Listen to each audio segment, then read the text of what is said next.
জুলাই ঘোষণার কথাই বলি যে একটা ডেট পার হয়ে গেছে, সরকারের পক্ষ থেকে বলা হচ্ছে যে তারা কাজ করছেন, এটা অল্প সময়ের মধ্যে দেওয়া হবে। এর মধ্যেই এনসিপি কিন্তু এটা নিয়ে বলেছে যে আমরা তারা সন্তুষ্ট না, এবং তারা একটা মানে ইনকলাব মঞ্চ একটা আছে, তারাও বলেছে সন্তুষ্ট না। তারা বলেছে যে তারা দুইটাই বলছে যে তারা নিজেরা 3 তারিখে ঘোষণা করবে, এরকম একটা কথা বলেছে।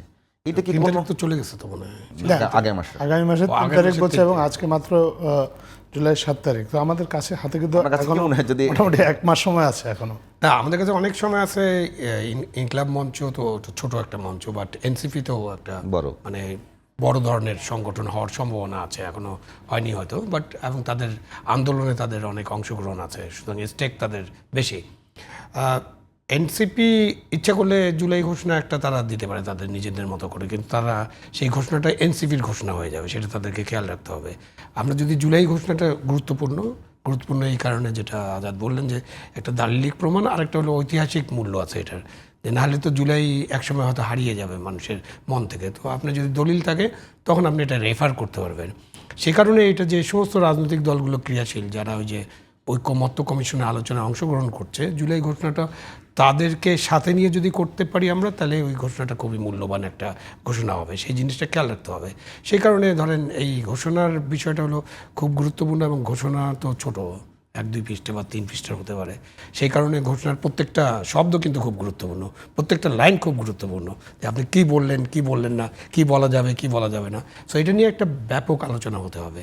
তো এনসিপির পক্ষে তারা নিজেরাই ঘোষণা করে দেবে, যে একটা চাপ তারা রাখতেই পারেন তারা, যেহেতু তারা একটা রাজনৈতিক দল, বাট চাপ না দিয়ে আমাদেরকে মৌলিক বিষয়টা ঠিক করতে হবে যে আমরা একটা ঘোষণা চাই, এবং সেই ঘোষণাটার মৌলিক কী কী জিনিস তার মধ্যে অন্তর্ভুক্ত থাকবে, এবং এটা কীভাবে লেখা হবে।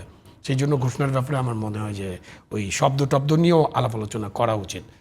আমি বড় বড় নেগোসিয়েশন হয় যখন দেশের মধ্যে, তখন একটা শব্দ নিয়ে 2-3 ঘন্টাও চলে যায়, কিন্তু কেন একটা শব্দতে নাকি তাদের কী সমস্যা হতে পারে, তারা মনে করেন তাদের দেশের জন্য এটা হয়তো তার দেশের স্বার্থ বিরোধী হবে।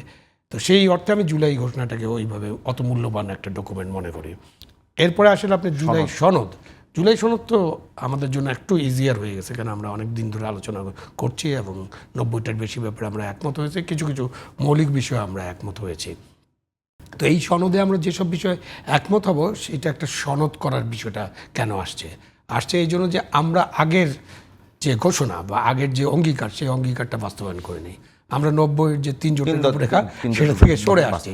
এই কারণে জুলাই সনদ কিন্তু খুব গুরুত্বপূর্ণ, যে একটা সনদের মধ্যে যখন আপনি থাকবেন, এবং এখন যেহেতু মিডিয়া, সোশ্যাল মিডিয়া সবাই স্ট্রং, এবং আপনারা যদি সবাই স্বাক্ষর করে রাজনৈতিক দলগুলো, তখন রাজনৈতিক দলগুলো একটা মধ্যে, বাউন্ডারির মধ্যে থাকে, যে আমাদেরকে এই বাউন্ডারিতে আমরা খেলতে চাই, এবং এই হচ্ছে আমাদের নিয়মকানুন, এই নিয়মকানুনগুলো পরবর্তীতে আমরা মেনে চলবো।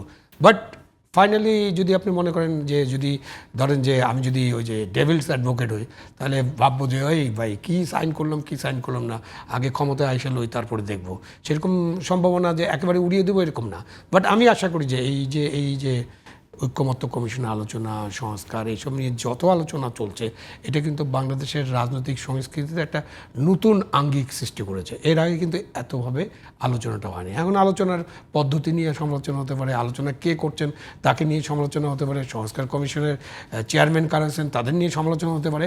বাট আপনি দেখেন যে এরকম আলোচনা এই 54 বছরে বাংলাদেশের রাজনৈতিক দলগুলোর মধ্যে হয়নি। সুতরাং এটা কিন্তু একটা খুব পজিটিভ সাইড, যে আলোচনার ভিত্তিতে আমরা সমস্যা রিজলভ করার চেষ্টা করছি, এবং সমস্যা রিজলভ করার একটাই উপায় আলাপ আলোচনা, নেগোসিয়েশন। ওইটা উপায় না যে আপনি আপনার ইচ্ছা মতো কিছু ঘোষণা করে দেবেন।